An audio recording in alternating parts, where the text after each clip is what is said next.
आगे बढ़ेंगे। आगे बढ़ते हुए जो बड़ी खबर है वो अब लोकसभा के पहले सत्र पर है। जिस तरीके से 18वीं लोकसभा का सत्र आज से विशेष सत्र शुरू हो रहा है। 10 दिन का ये पूरा सत्र होगा। आज से 18वीं लोकसभा का पहला सत्र। लगातार तीसरी बार एनडीए की सरकार।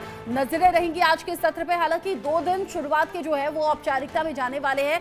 शुरुआत के 2 दिन सांसदों की शपथ होगी और सबसे पहले प्रधानमंत्री मोदी बतौर सांसद यहाँ शपथ लेने वाले हैं। प्रोटेम स्पीकर भर्तृहरि मेहताब उन्हें शपथ दिलाएंगे।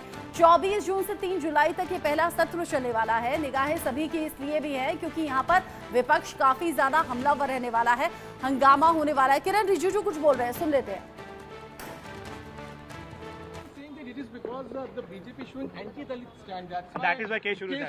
ये सब इशू नहीं है, तो जो इशू नहीं है उसको इशू के रूप में चर्चा भी नहीं करना चाहिए।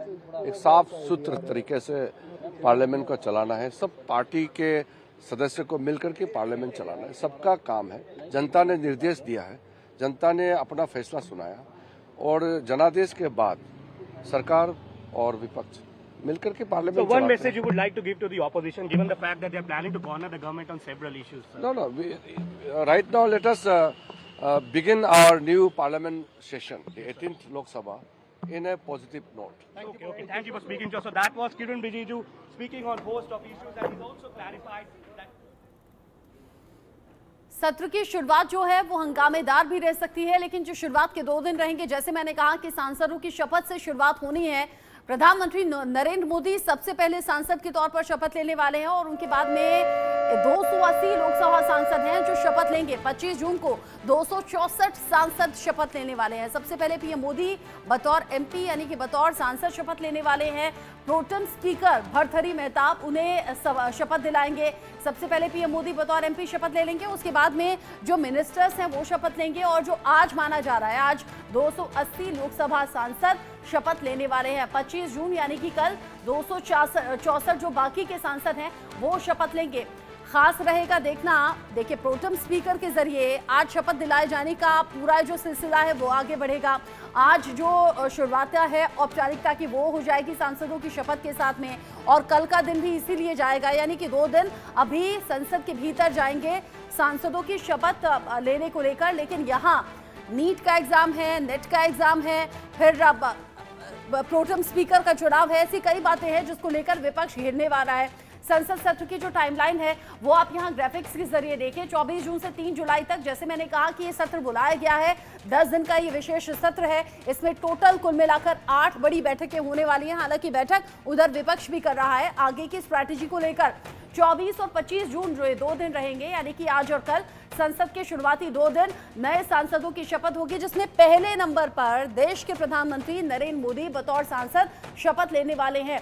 सत्र के शुरुआती 2 दिन यहां सांसदों की शपथ में चले जाएंगे, जिसमें आज 280 सांसद शपथ लेंगे और कल यानी कि 25 जून को 264 सांसद शपथ लेंगे।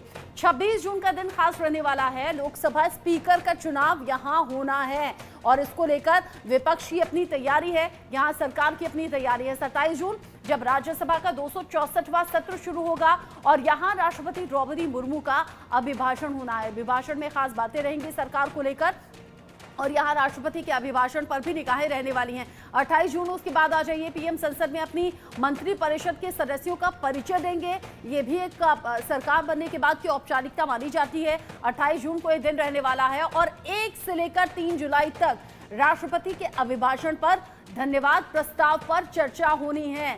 लेकिन ये जो अलग अलग दिन है, ये जो अलग अलग टाइमलाइन है, इन सभी में विपक्ष के जरिए सवाल पूछे जाएंगे, हंगामा हो सकता है। इसके पूरे आसार यहाँ पर दिखाई दे रहे हैं। इंडिया अलायंस आज इसी को लेकर प्रदर्शन भी करने वाला है क्योंकि देश में अलग अलग मुद्दे इस दौरान छाए हुए हैं।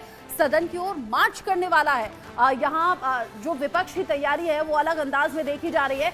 संविधान की प्रतियां लेकर सांसद चलने वाले हैं और जनादेश बीजेपी के खिलाफ किस तरीके से आया है, ये इंडिया अलायंस का सबसे बड़ा मुद्दा होगा क्योंकि जैसी उम्मीद थी वैसी सीटें तो एनडीए या फिर बीजेपी की नहीं आई हैं। अब सदन की ओर मार्च करेंगे सभी सांसद जो विपक्ष के रहेंगे, संविधान की प्रतियां हाथ में रहेंगी, कई सवाल पूछेंगे। जनादेश बीजेपी के खिलाफ आया है, ये कहा जाएगा इंडिया अलायंस की ओर से। संविधान बचाने के लिए लगातार तैयारी उनकी रही। चुनाव के दौरान भी ये शब्द उनकी जुबान पर है कि संविधान को बचाना है तो इंडिया अलायंस को सपोर्ट कीजिए। अब जब लगातार तीसरी बार एनडीए की सरकार बन गई है तो इंडिया अलायंस की स्ट्रेटेजी कुछ इस तरीके से सामने आ रही है। यहाँ पर अब एक और मुद्दा है जो विपक्ष यहाँ भुनाने की कोशिश में नजर आने वाला है, वो है प्रोटेम स्पीकर के चुनाव को लेकर विपक्ष हमलावर है। प्रोटेम स्पीकर 2 बार से जो बीजेपी सांसद हैं वो यहाँ पर किस तरीके से चुने गए हैं। यहाँ 2024 में भरथरी मेहताब को जिस तरीके से प्रोटेम स्पीकर चुना गया है उसको लेकर विपक्ष ही पूछ रहा है। कहना है कि के सुरेश को नजरअंदाज कर दिया गया है, भरथरी मेहताब को किस तरीके से प्रोटेम स्पीकर चुन लिया गया है, ये विपक्ष लगातार सवाल पूछ रहा है। हो सकता है कि संसद के भीतर भी जब सत्र चल रहा होगा विपक्ष इस मुद्दे को लेकर आवाज उठाए या फिर सवाल पूछे या फिर हो सकता है कि हंगामा भी हो जाए।